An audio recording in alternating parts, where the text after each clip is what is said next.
Hola, ¿qué tal, amados hermanos? Qué bueno que están con nosotros nuevamente. Bienvenidos a su programa Llamados a Gobernar. Estamos saludándoles desde la ciudad de Tel Aviv, en Israel. La gloria y la honra es para nuestro Padre Celestial, en el nombre de nuestro Señor Jesucristo, por darnos esta bendición de compartir con todos ustedes la palabra del Señor. También estamos agradeciendo a nuestros pastores, a nuestra cobertura, al licenciado Moisés Castillo y a su esposa Jessica Coronado por brindarnos la oportunidad en esta semana de compartir las Sagradas Escrituras con todo el pueblo del Señor. Y como siempre mandamos un caluroso saludo y abrazo a todos nuestros hermanos, amigos y pastores de Libertad para las Naciones Mundial. Amados hermanos, vamos a continuar con nuestro tema Hombres en Conflicto. Hoy vamos a ver el conflicto número 5, que es el conflicto ministerial, y con este punto llegamos al final de este tema. Vamos a pensar por unos momentos, ¿por qué la relación ministerial con nuestro Dios, por qué deja de ser eso y por qué se convierte en un conflicto ministerial? ¿Por qué se convierte en una relación a base de golpes? Como vimos al inicio de este tema, del programa. ¿Por qué se convierte en una relación a base de golpes? Saben ustedes, se ha considerado que hay unos puntos muy importantes, los cuales muchas veces se pasan por alto. Y realmente son varios los textos, escúchame bien, son varios los textos los que ponen en conflicto a muchos hermanos, hombres y mujeres, respecto a su servicio en el ministerio. Por ejemplo, en este conflicto ministerial, los temas que se tocan son, el número 1, la vocación ministerial, es decir, el llamado de Dios a nuestra vida. El punto número 2, soy un ministro. Y el punto número 3, ¿cuánto tiempo dura el llamado de Dios para mi vida? Vamos a contestar las dos últimas preguntas. ¿Cuánto tiempo dura el llamado de Dios para nuestra vida, amados hermanos, hasta que la muerte nos llega? Ahora sí, en ese momento termina el llamado de Dios, físicamente hablando, materialmente hablando, termina ese llamado en nuestra vida. O al menos que usted quiera apartarse del Señor, o al menos que usted decida ya no ejercer el ministerio que Dios le ha dado y que lo bote por ahí a algún lado. Pero el llamado de Dios, cuando el Señor nos llama, ese llamado es para toda la vida. Y le vuelvo a repetir, termina cuando nosotros morimos. Ahí termina ese llamado. Ahora, ¿soy un ministro? La respuesta es sí, pero ¿de qué somos ministros? ¿Qué es lo que ministramos? Muchas personas no saben qué contestar. ¿De qué somos ministros? ¿Y qué es lo que ministramos? Bien, somos ministros del nuevo pacto. Tenemos que ministrar el Evangelio de Jesucristo. O como usted le quiera llamar, predicar el Evangelio, ministrar el Evangelio, hablar de la salvación que solamente se encuentra en Cristo Jesús, escúchame bien, a todas las naciones. Dios no lo llamó a usted para ministrarse a sí mismo. Dios le llamó para ser un ministro del nuevo pacto. Y ser ministro del nuevo pacto es dar su vida a la predicación del Evangelio, a favor de la humanidad perdida, como lo hizo nuestro Señor Jesucristo. Fíjese bien, ¿de qué ministramos? ¿De qué somos ministros? Del nuevo pacto. ¿Qué es lo que ministramos? La respuesta es, ministramos, o Dios nos ha dado, el ministerio de la reconciliación. Bendito sea el nombre del Señor. ¿Se da usted cuenta lo importante de nuestra vocación? Somos ministros del nuevo pacto por la gracia de Dios y ministramos el ministerio, valga la redundancia, de la reconciliación. y somos hechos colaboradores de Dios. No somos señores del rebaño, no, somos colaboradores del Señor. Por su gracia el Señor nos ha dado esta bendición. Ahora usted ya sabe qué es lo que usted ministra. ¿Qué es lo que usted ministra? El ministerio de la reconciliación. ¿Y de qué es usted un ministro? Usted es un ministro del nuevo pacto para la honra y la gloria del Señor. Así están contestadas las dos últimas preguntas. Ahora, la vocación ministerial, el llamado. Aquí nosotros necesitamos como que hacer una pausa, respirar hondo y pensar en muchas cosas que precisamente crean el conflicto, lo que es la relación ministerial. Escúchame bien, amado hermano. El conflicto inicia, por decirlo de alguna manera, cuando nosotros vemos en la palabra del Señor aquellos textos que nos demandan mucho más, según nuestro pensamiento, nos demandan mucho más de lo que nosotros podemos darle al Señor. Esto podemos verlo de dos maneras: con los ojos del espíritu, por decirlo de alguna manera, ojos espirituales, y de una manera material o física. Entonces, cuando nosotros no ubicamos nuestro llamado, no lo ubicamos como debe de ser, entonces vamos a ver nuestro llamado con los ojos materiales, con nuestros ojos físicos, y empieza un conflicto.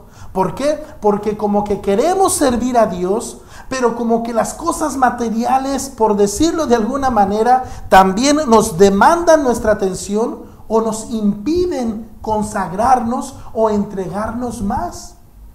Pero cuando usted mira el llamado de Dios para su vida, como le mencionaba hace un momento, con los ojos del espíritu o con los ojos espirituales, entonces tal conflicto desaparece. Y se le tienen que dar la interpretación debida a los textos que le voy a mencionar. Porque, escuche bien, estos textos que vamos a mencionar, si no tenemos cuidado, los vamos a espiritualizar, cosa que no se debe de hacer. Y también, si no tenemos cuidado, estos textos los vamos a interpretar de una manera literal. Y si no tenemos cuidado, le repito, también va a crear un conflicto. Por ejemplo, usted ha leído en el Nuevo Testamento especialmente aquellos textos donde Jesús dijo: si tu ojo derecho te es ocasión de caer, córtalo o sácalo de ti, échalo de ti, que mejor te es que entres al cielo de alguna manera con un solo ojo y que no todo tu cuerpo sea echado en el infierno completo. Entonces uno razona y dice: bueno, pues ¿por qué Jesús me pide que yo me saque un ojo? ¿O por qué me pide que me corte una mano o que me corte una pierna o un pie? ¿Qué significa esto? Precisamente lo que le estoy diciendo. Si usted toma estos versículos literales, no nos queda otra más que cortarnos la mano, la pierna y sacarnos un ojo. Entonces esto es muy importante.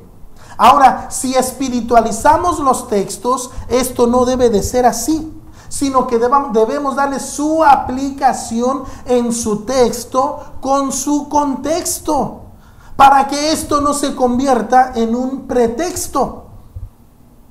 Ahora bien, los textos a los que me refiero son Mateo capítulo 10 versículo 37, Mateo 19 27 al 29, Marcos capítulo 10 del versículo 29 al 30, Lucas 18 del versículo 28 al 30 y Lucas 14. ¿Qué nos dicen estos textos? El que no aborrece a su padre y a su madre, a sus hijos, a su esposa, o aquellos que no los dejan, sus tierras, sus casas, sus pertenencias, todos aquellos que no dejan esas cosas, Jesús dijo, no pueden ser mis discípulos o no pueden seguir en pos de mí. Aquí entra el conflicto. Y muchas veces están mal interpretados estos textos. Estos textos que nuestro Señor Jesucristo nos habla, Él está hablando de prioridades. Escuche bien, de prioridades. Él está diciendo, a donde está tu tesoro, aquello que está en tu corazón es lo que tú vas a amar más. Así que las palabras que dicen el que no aborrece a su padre o a su madre, nosotros tenemos que darle su debida proporción. La palabra aborrecer no debemos de interpretarla en nuestro contexto, sino en el contexto bíblico. Entonces vamos a entender que significa amar menos, poner nuestras prioridades para la gloria del Señor. Esto es muy importante. De tal manera que si nosotros no ponemos cuidado en eso, vamos a tener que aborrecer a nuestra familia, y no quiere Dios eso. Dios no es lo que nos está ordenando, ni Dios ni el Señor Jesucristo nos está ordenando abandonar a su esposa o a sus hijos. Eso a Dios no le agrada. Interpretar esos textos de esta manera que le estoy diciendo es ir en contra del mandamiento de Dios de honrar a nuestros padres, de ayudarlos, de no dejar a la esposa, de amar a nuestros hijos. Entonces vamos a estar contradiciendo unos textos, aplicándoles otros, lo cual es incorrecto. Lo que el Señor Jesucristo nos está enseñando son las prioridades. El Señor debe de estar por encima de todas las cosas materiales o físicas. Escúcheme bien, Dios a usted nunca le va a ordenar que deje a su esposo o a su esposa o a sus hijos, que los abandone. Dios nunca le va a pedir eso.